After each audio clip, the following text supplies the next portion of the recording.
इसलिए ये जो इससे पहले भी किसानों का आंदोलन यहाँ पर चल रहा था। पहले जो है भारतीय किसान उत्थान सेवा समिति के बैनर में चल रहा था, अभी भारतीय किसान परिषद के बैनर में चल रहा है, मगर मुद्दा ऑलमोस्ट बराबर ही है। देखिए उनमें जो उनका डिमांड हम लोग तो एग्जामिन किया है, खेल कूद के लिए और हेल्थ बना के रखने के लिए हमने ऑलरेडी आपको दिखाया है।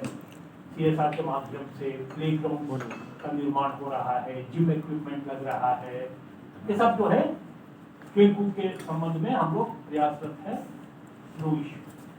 हमको उन्हीं के चर्चा के माध्यम से ये भी खबर मिला कि हेपेटाइटिस का शायद ज़्यादा हो रहा है संख्या में अगल बगल गाँवों में, तो उसका भी हम मेडिकल कैंप के माध्यम से प्रयासरत है।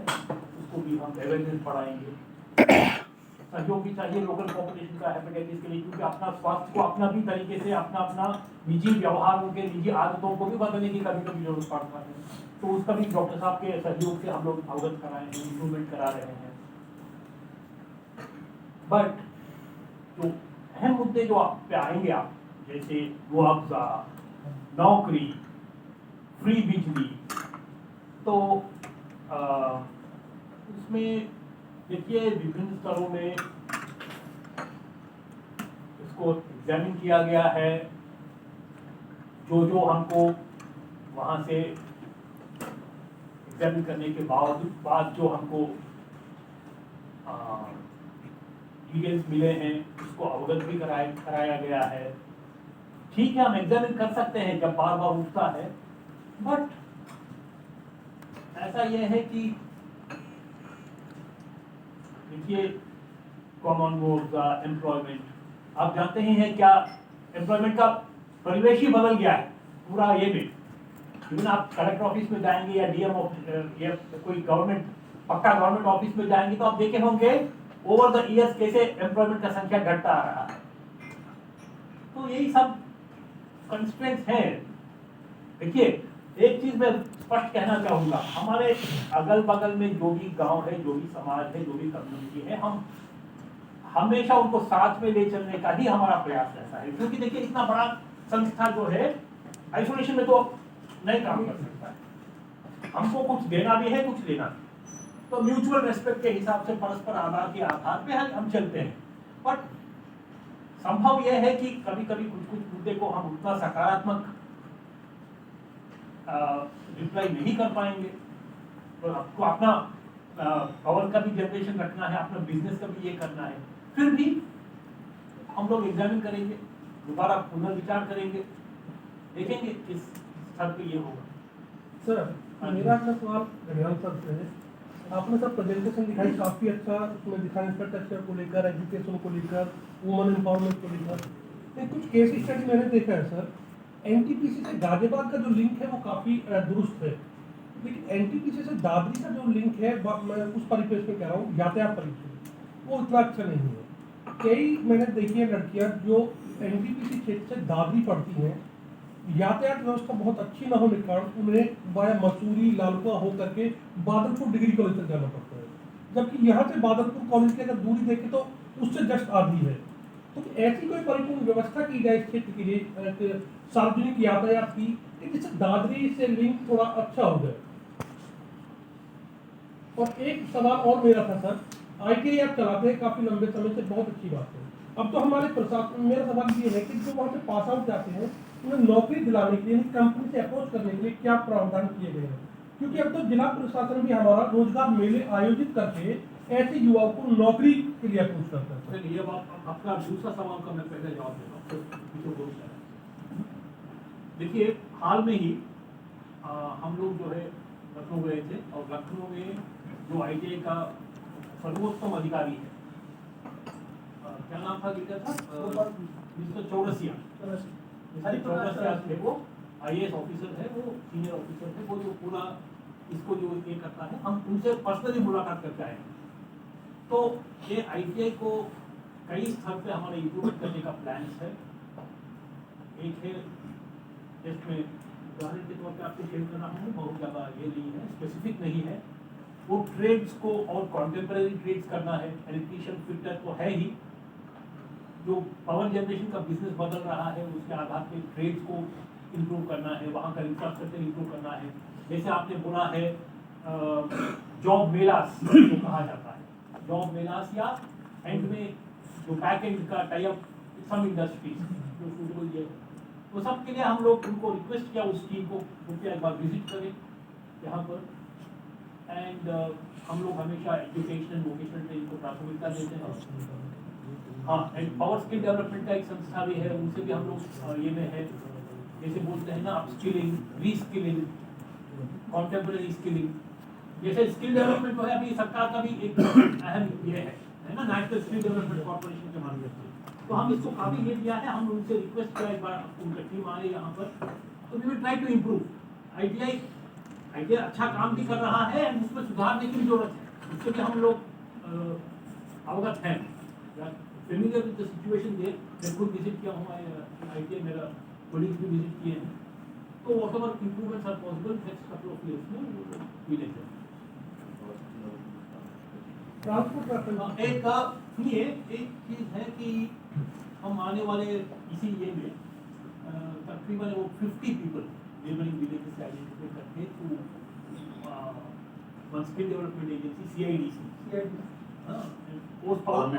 गवर्नमेंट एजेंसी है पावर स्किल का ये के माध्यम में, उनके थ्रू हम जल्द ही स्किल डेवलपमेंट का एक आयोजन जो है with back and type for employment को प्रयासरत है, एडवांस स्टेजेस में है।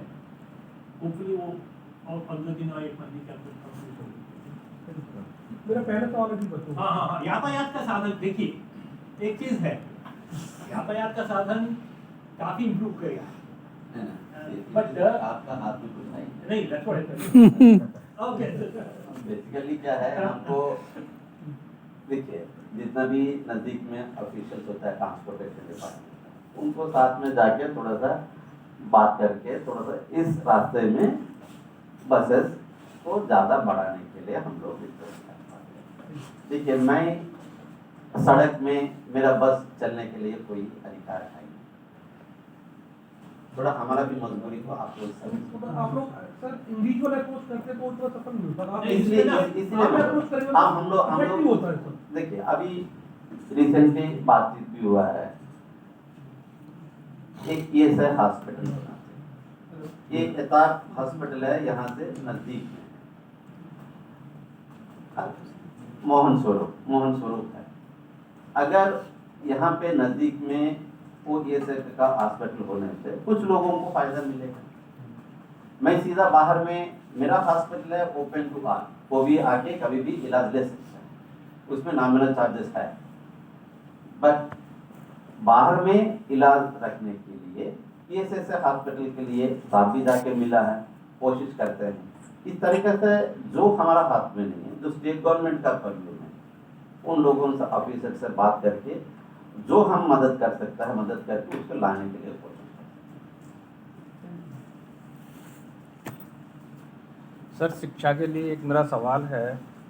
सबसे पहले मैं आपकी योजना से जो परियोजना आपकी है भूमि विस्थापित परिवार की क्या परिभाषा है आपके गाइडलाइन के अकॉर्डिंग? यदि मैं किसी ग्रैंडफादर के नाम से ज़मीन गई है तो उसका लाभ उसके पोते को या परपोते को मिलेगा या नहीं मिल पाएगा? सर देखिए, एक चीज है जो लैंड हाउस की है, जो हम एक्वायर किए थे लैंड जी, उस टाइम का बात करेंगे जी, तो फिर एट दैट टाइम जो हमारा रिहैबिलिटेशन एक्शन प्लान हम लोग बनाए गए, उसका जो स्टेट गवर्नमेंट का जिला प्रशासन के अप्रूवल के माध्यम से ही किए होंगे, उसमें जो भी डेफिनेशन है फैमिली का, जनरली क्या करते हैं, जो जिनका नाम पे भूमि है, जिनका ये से लैंड यूज हुआ है, उनका नियर बाई फैमिली माने ब्लड रिलेशन में चलता रहता है। ब्लड रिलेशन, हाँ बहुत ज्यादा एक्सटेंडेड फैमिली तक नहीं जाता, जी जी। तो वहीं तक सीमित रहता है। लेकिन सर पौत्र को तो उसमें एजुकेशन में प्रॉब्लम आता है, उसका एडिशन नहीं हो पाता आपके NTPC किसी स्कूल में। आप ही के NTPC के जो 3 स्कूल आपने बताए, KV है, DPS है, DAV है, तो उस कैटेगरी में नहीं आता है बच्चा? नहीं देखिए, ईमानदारी से बोलना है बस, ये जो है ना, ये प्रक्रिया it can not be perpetual, इसमें कहीं ना कहीं पर थोड़ा सा ये होना करने की जरूरत है। ग्रैंडसन, ग्रेट ग्रैंडसन तक हम लोग जो है बहुत ज्यादा ये नहीं कर पाते, यहाँ तक संभव है कर लेते हैं, बट बियॉन्ड दैट देखिए आप भी अप्रिशिएट करेंगे ये पॉइंट को कि एक्सटेंडेड फैमिली को हम किस हद तक हम ले जाएंगे। नहीं सर, फिर भी एक बहुत ज़्यादा लंबा समय नहीं हुआ है, उसका पुत्र तक ही अभी मेरे ख्याल से तो तीसरी पीढ़ी चल रही तो है। उसका बहुत ज़्यादा नहीं है, लेकिन उसको ईमानदारी से बोलना मिलना है तो चाहिए अगर इसमें मान लो उसका लाभ। एक्स लैंड उसकी है डायरेक्ट, उसका बेटा तक मैक्सिमम, तो अभी उसका बेटा के बाद आप ग्रैंडसन, ग्रेट ग्रैंडसन तक भी जाएंगे तो वो कहाँ तक संभव होगा ये।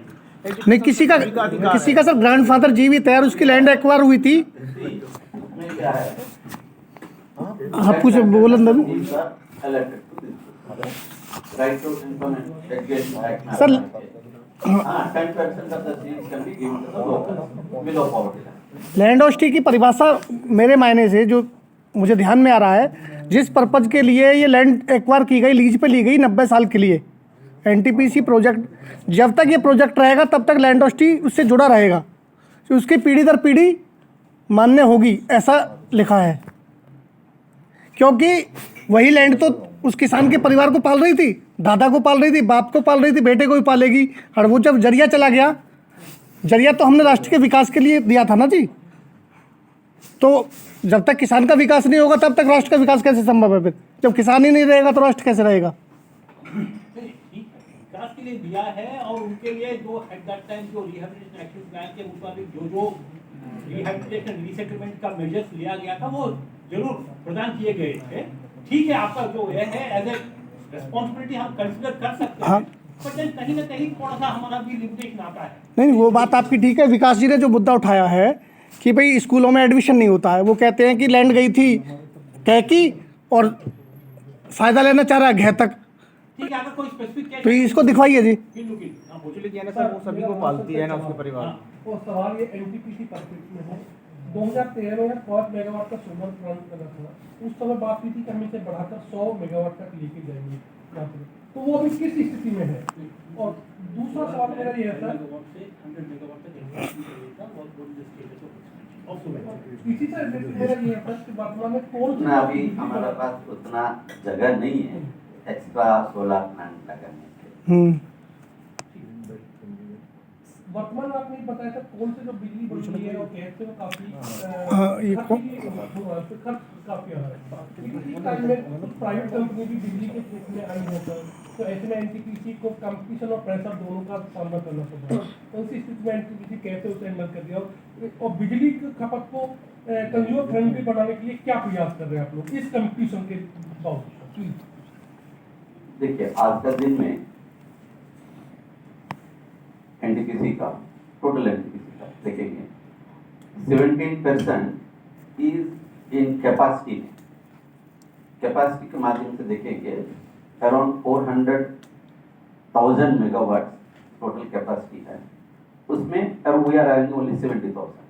If you look into this we are around 17%। However generation में देखेंगे, generation more than 24% is coming from NTPC. आज का दिन में आप देखेंगे more than 24% is coming from NTPC. मेरा बोलने का ये मतलब है कि हमारा कैपेसिटी 17%, बट हमारा जो ऑपरेटिंग जो एफिशिएंसी बढ़ा के we are generating more than 24% of the requirement of the nation. अभी आप देखेंगे पूरा across the nation, so we are operating our plants in better efficient manner to give more output than the what is the capacity. This is one thing. Another thing is, आप आज भी यहाँ पे जो सोलर प्लांट लगे हुआ है उसका है दाम है 7 रुपया। आज एनटीपीसी जो जहाँ भी नया नया प्लांट आ रहा है 2 रुपया में आ रहा है। तो कॉम्पिटिटिवनेस बढ़ा के बड़ा बड़ा प्लांट्स लगा के उसका एफिशिएंसी बढ़ा के तो इस इलेक्ट्रिसिटी का जनरेशन का दाम है कम करने के लिए कोशिश कर रहा है। जहां हमारा हाथ में नहीं, कोयला यहाँ तो है ही नहीं, हमको तो बाहर से ले आना पड़ेगा। चलो रहने दो। उसका दाम मेरा हाथ में है ही नहीं। जो रेलवे का जो फ्राइट देना है वो रेलवे लेता है, जो कोयला वहां से आता है रॉयल्टी है और उसका जो भी रेट है वो तो है। मैं ज्यादा से ज्यादा क्या कर सकता हूँ, तो बिहार से कोयला लाना है इसे, वो सिंगरौली यूपी से लाने के लिए कोशिश करता हूँ। वो भी मेरा बड़ा भाई तो है ही नहीं, उनके पास आके मैं जो बोलूंगा वो करेगा। वो भी अलग कंपनी है, उनका भी अलग अलग वेंडर्स होता है, पावर प्लांट्स होता है। तो कोशिश करते हैं नजदीक से लाके थोड़ा सा बिजली का दाम कम करने के लिए। इसी तरह माना जाए सर, एनटीपीसी कोल को भी इससे रिप्लेस कर देगा सोलर से, क्योंकि अब तो सोलर को लेकर के काफी नेशनल स्तर पर पॉलिसी आ रही है।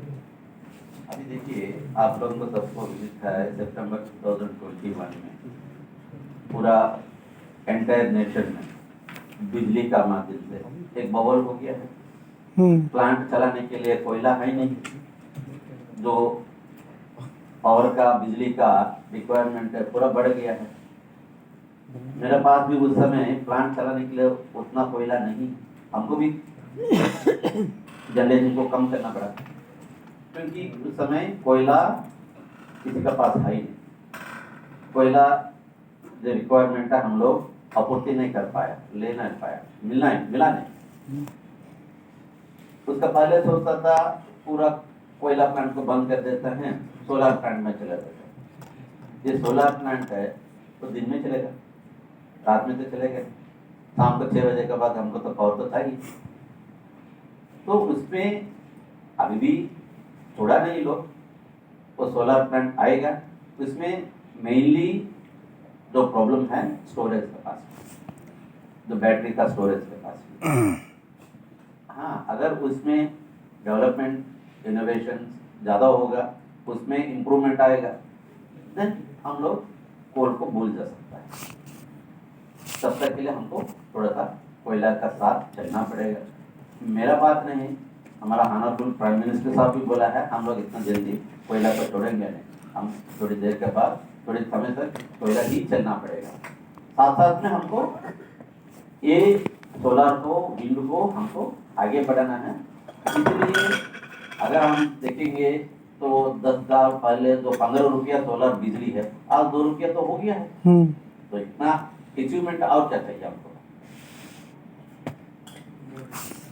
मेरा सवाल मोहंती सर से है। मोहंती सर, आप पराली के निस्तारण को लेके जो योजना चंडीगढ़ में भी वर्कशॉप करके आए हैं पिछले महीने, क्या आपने 2016 से अब तक जो पराली के विषय को लेके चर्चाएं की हैं, क्या आसपास कोई ऐसी वर्कशॉप आयोजित की है यहाँ के क्षेत्रीय किसानों के लिए? क्योंकि यहाँ धान की फसल काफ़ी होती है और धान जो है, पराली जो अधिकतर गल जाती है या फिर जो है जला दी जाती है, तो ऐसा क्या प्रोजेक्ट है आपके पास? अभी जो हमारा नया पीओ अवार्ड हुआ है जी, इसमें ग्रेटर नोएडा के है, मिस्टर लंबा है उनका, ये कंपनी में मैं भूल रहा हूँ। जी जी, तो यानी कि वो लिए हैं 100 ton per day, 100 ton per day.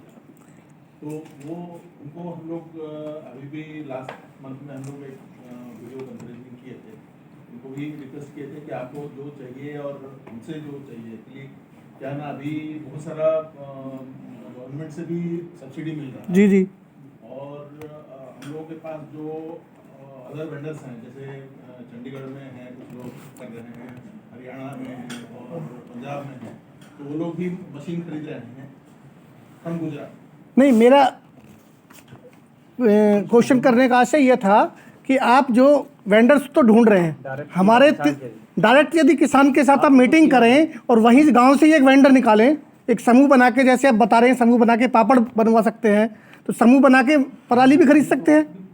नहीं, उससे बाद में हम लोग एक्चुअली स्टेशन को असाइन नहीं किया गया है। बाकी अभी थोड़ा देखिए, जी सर, आजकल प्लांट चलाना है, कोयला प्लांट चलाना है, गैस प्लांट चलाना है, जो मैं किसान के पास जाके पराली ले आने में मेरा क्षमता कम है। इसलिए उसको क्या है, एक बीच में एक एग्रीगेटर बोल के जी जी, एक डीलर है, एग्रीगेटर, उसमें जो उनका जो क्षमता जाता है, उनका जो एक्सपीरियंस है, वो इस्तेमाल करके जितना भी पराली है वो पूरा इकट्ठा करके जी जो मैन्युफैक्चरिंग प्लांट है, जो पैलेट्स का मैन्युफैक्चरिंग प्लांट है, वहां तक उनका तो सर ऐसा प्लांट कहाँ है नज़दीक जहाँ किसान अपनी पराली दे सकता है? वो भी आ रहा है, इस एरिया में नहीं है। उत्तर प्रदेश अभी क्या है, यहाँ ज्यादा नहीं है। यदि कोई किसान ऐसा प्लांट लगाना चाहे तो एनटीपीसी और राज्य सरकार या केंद्र सरकार क्या सहायता उसको देगी?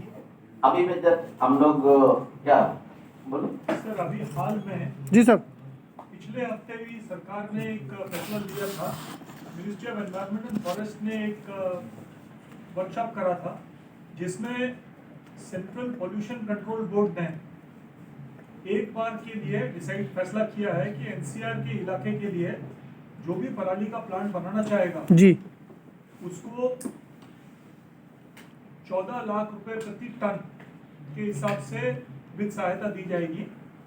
अगर और मान के कुल चलिए, मिला के 50 अगर 5 टन का पैकेट 5 टन का वो प्लांट लगाना चाहता है, मतलब 70 lakh subsidy will be coming from the government. जी तो एक मुश्त जो है सहायता दी जाएगी एक बार के लिए, उसके बाद आप प्लांट लगाइए और नहीं, चलाइए। एनटीपीसी इसी तरह एक वर्कशॉप आयोजित करे आसपास। मेरा मानना है कि गांव के जो 20-22 गांव हैं वहां से हो सकता है कोई निकल के आए, बीच में जो आपका कॉन्ट्रैक्टर जो बता रहे हैं कि जिससे आप खरीदना चाह रहे हैं, हो सकता है कोई वहीं से निकल के आए, वो 10-20-50 लोगों को रोजगार देगा।